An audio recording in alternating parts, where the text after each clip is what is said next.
계속해서 대구 경북 지역입니다. 대구 경북 지역은 폭염특보가 대부분 발효된 가운데 무더운 날씨가 이어지고 있습니다. 낮 최고 기온은 의성 38.9도, 안동과 구미 37.4도, 대구 37.1도 등입니다. 비공식 측정 장소인 예천군 지보면은 39.2도, 영천 신령 38.3도를 기록했습니다. 경북 북부 일부 지역에 현재 비가 내리고 있는 가운데 밤한때 대구와 경북 내륙 일부 지역에도 소나기가 예상됩니다. 대구의 내일 아침 최저 기온 25도, 낮 최고 기온 35도로 예상됩니다. 내일 오후부터 모레 오전까지 10에서 60mm의 소나기가 내리겠고 경북 북부 지역에는 100mm 이상 비가 오겠습니다. 폭염특보가 한 달 가까이 이어지면서 피해 규모가 역대 최대치를 기록했습니다.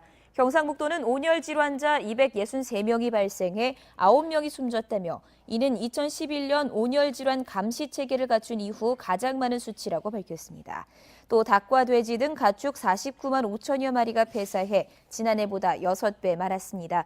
농경지 816헥타르에서 과수 열매와 잎이 말라 죽는 피해가 발생했고 동해안 양식어류도 17만 8천 마리가 폐사했습니다. 폭염과 가뭄으로 가로수가 말라 죽는 것을 막기 위해 대구시가 대책 마련에 나섰습니다.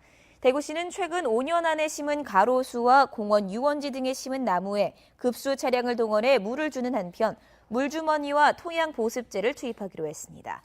또 계속될 폭염에 대비해 교통섬과 횡단보도에 가로수를 추가로 심고 나무 그늘을 유지하기 위해 가로수 가지치기 작업도 자제하기로 했습니다.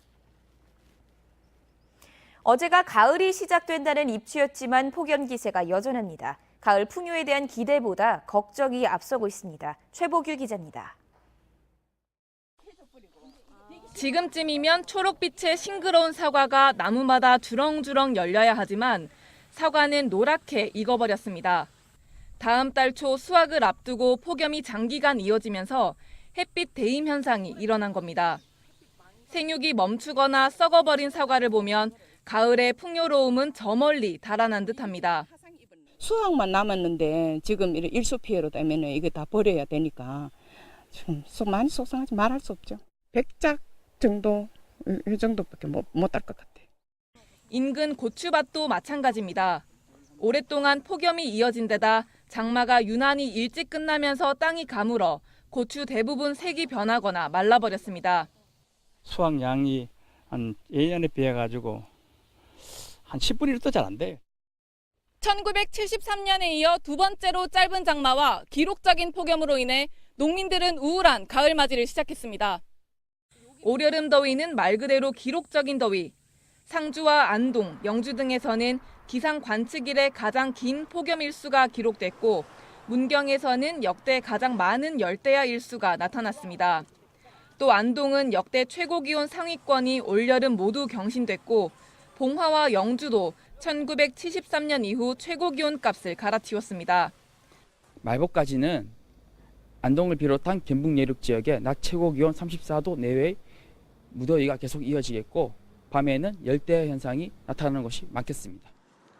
가을의 문턱 앞에서까지 기세를 뽐내는 더위 때문에 풍요로움보다는 걱정이 앞서고 있습니다. MBC 뉴스 최복입니다. 경북 칠곡군 폐기물 처리 사업장에서 지정 폐기물 중의 하나인 폐산이 유출됐습니다. 인명 피해는 없었지만 대피하라는 재난 문자에 주민들은 공포에 혼란을 겪었습니다. 양관희 기자가 보도합니다. 공장에서 새어나온 노란 연기가 공기 중에 퍼집니다. 경북 칠곡군 폐기물 처리 사업장에서 사고가 난 것은 어제 오후 6시쯤입니다.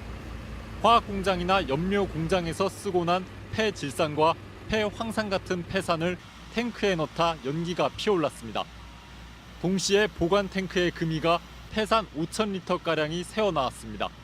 탱크에 1m 정도 이상에서 크랙이 있어갖고 거기에서 유출이 조금 된 거로 지금 현재 5톤, 그러니까 5루베 정도가 방류벽 내부 안에 이렇게. 인명 피해는 없었지만 칠곡군에서 보낸 대피하라는 재난 문자를 받은 주민은 매우 놀랐습니다. 딸이 막 소리 지르면서 엄마 뭐 무슨 일이 있다고 그런 문자 왔다고. 그래서 바깥에 문 닫았고 바람 방향이 어디로 향해 있는가 그거 검색하고요. 환경당국은 사고가 난 공장 일대에서 유해물질 검사를 벌였지만 모두 검출되지 않았다고 밝혔습니다. 노동청과 환경청은 탱크 안에 남아있던 혼합물이 폐산과 섞이면서 사고가 난 것으로 보고 있습니다. 연기를 빨아들이는 시설이 작동하지 않은 것으로 보고 관계자들을 조사할 계획입니다. 사고가 난 사업장에서는 2달 전에도 비슷한 유출 사고가 발생해 관리 감독에 구멍이 생겼다는 비판이 나옵니다. MBC 뉴스 양관입니다. 포항에서 발생한 새마을금고 강도 사건의 용의자 37살 A씨가 어젯밤 10시 50분쯤 자수했습니다. A씨는 어제 오전 포항시 용흥동에 있는 새마을금고에 흉기를 들고 침입해 직원들을 위협한 뒤 459만 원의 현금을 빼앗아 달아났는데 범행 사실을 알게 된 가족들의 설득으로 자수한 것으로 알려졌습니다.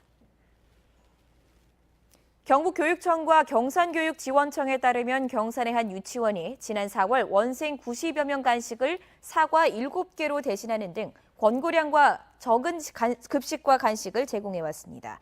또 예산 결산을 제대로 하지 않는 방식으로 회계를 부적정하게 처리하고 정부 보조금도 횡령한 것으로 감사에서 드러났습니다. 이런 문제는 이 유치원의 전 직원이 알리면서 드러났고 학부모들이 유치원 폐쇄를 요구하는 등 강하게 반발하고 있지만 유치원 원장은 의혹을 전면 부인하고 있습니다.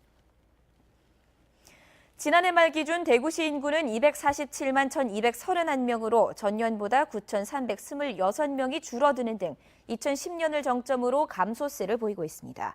경북도 지난해 말 269만 1,706명으로 전년보다 8,662명이 감소해 2015년 이후 인구가 줄고 있습니다.